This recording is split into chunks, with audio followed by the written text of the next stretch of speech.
Et salut tout le monde, bienvenue sur ma chaîne Lorenzo High Tech. Comme dans le titre, aujourd'hui on va parler de Honor. Et oui, Honor a annoncé un nouveau smartphone milieu de gamme. C'est tout simplement le Honor Magic 6 Lite. Donc oui, on va parler de ce nouveau smartphone dans cette vidéo. Mais avant de commencer, si vous n'êtes toujours pas abonné à ma chaîne YouTube, abonnez-vous. Elle est 100% high tech. N'oubliez pas d'activer la petite cloche de notification pour être notifié lorsque je publie une vidéo. Et aussi bien entendu à mes autres réseaux sociaux, c'est-à-dire Instagram, TikTok et Twitter.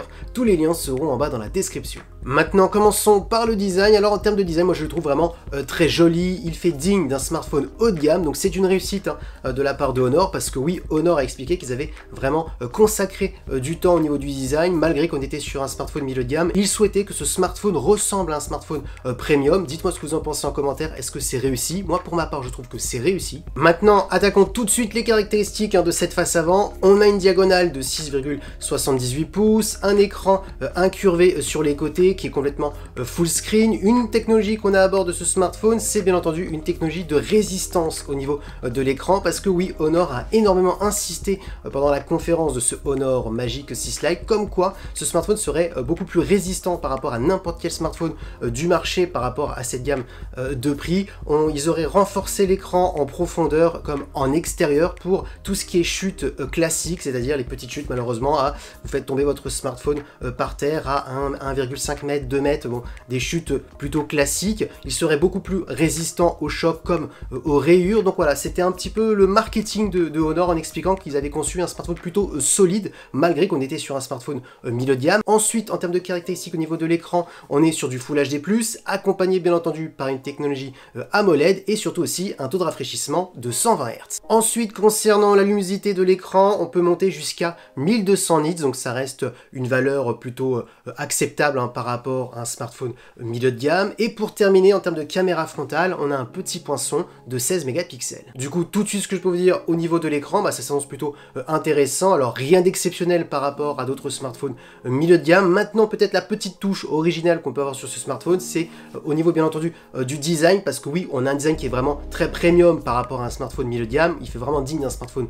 haut de gamme. Et ensuite, au niveau de la résistance au niveau de l'écran, mais attention, il faut quand même tester parce que ça peut être peut-être juste aussi une petite question de marketing. Maintenant, attaquons la partie photo. Alors c'est vrai que Honor, ils s'en sortent souvent très bien, on va pas se le cacher. Honor, avant, ça appartenait à Huawei. Huawei était très bon au niveau de la partie photo, donc même si maintenant ils ne font plus partie du groupe Huawei, ils ont gardé bien entendu les personnes qui travaillaient la partie photo, donc c'est pour ça qu'on a toujours de très bons photophones chez Honor. Maintenant, attention, on est sur un smartphone milieu de gamme et pas haut de gamme, donc ça sera pas le smartphone le plus polyvalent de Honor et le meilleur photophone de Honor. On est vraiment sur un smartphone milieu de gamme. Maintenant, rentrons dans les détails des caractéristiques. On a un capteur principal de 108 mégapixels, ça va être le meilleur capteur que vous allez retrouver sur ce smartphone, le capteur qui va proposer le plus de détails. Ensuite, on a un ultra grand angle de 5 mégapixels pour faire des photos à plan large, et on a un macro de 2 mégapixels pour faire des photos d'objets ultra près. Et concernant la partie vidéo, on pourra filmer jusqu'à de la 4K. Du coup, comme vous pouvez le voir, on a vraiment juste deux très bons capteurs, parce que oui, le troisième capteur, le macro, on le sait très bien, les gens l'utilisent très peu, souvent ils sont pas très bien exploités par les marques, ils sont pas de très bonne qualité, donc là les deux capteurs qu'il faut retenir sur ce Honor, c'est vraiment le capteur principal de 108 mégapixels et l'ultra grand angle de 5 mégapixels, qui me paraît d'ailleurs même un peu juste, 5 mégapixels pour un ultra grand angle. Donc on voit bien qu'on n'est pas sur un smartphone polyvalent. Par exemple, on n'a pas de téléobjectif, mais bon, en même temps, les téléobjectifs sur les smartphones milieu de gamme, c'est encore rare, c'est pas devenu un standard, donc voilà, ça reste quand même correct. Maintenant, parlons de performance. Alors vous aurez 8 Go de RAM accompagné par un processeur de Qualcomm, le Snapdragon 6 Gen 1. Pour les gens qui ne connaissent pas ce processeur, c'est tout simplement un nouveau processeur milieu de gamme de Qualcomm. Alors bien entendu, c'est pas le processeur milieu de gamme le plus performant, c'est vraiment le début milieu de gamme, donc vous doutez bien, on ne sera pas sur une foudre de guerre, donc si vous êtes gamer, ce sera peut-être pas le smartphone qu'il faudra choisir. Alors si vous faites des petits jeux, oui, aucun souci. Si vous faites des gros jeux comme Call of Duty mobile, les graphismes, il faudra les réduire dans bas et pas dans élevé, parce que ça sera pas vraiment jouable. Pareil pour du Genshin Impact, ça risque un petit peu de laguer, donc on va pas se le cacher. Sur ce Honor, on a beaucoup misé sur le design pour que ce soit un peu un design premium, un bel écran, donc pour regarder des contenus multimédia, des vidéos, tout ça, le processeur suffira, mais pour des gros jeux vidéo, c'est pas vraiment pour ce qu'il a été conçu. Ensuite, on a 256 Go en termes de stockage, donc pas mal de place pour faire des photos, des vidéos, stocker des applications. En termes de batterie, on est sur une grosse batterie de 5300 mAh mAh avec de la recharge rapide de 35 watts. Et pour terminer en termes de connectivité, bien entendu, on a de la Wi-Fi 5 et du Bluetooth 5.1.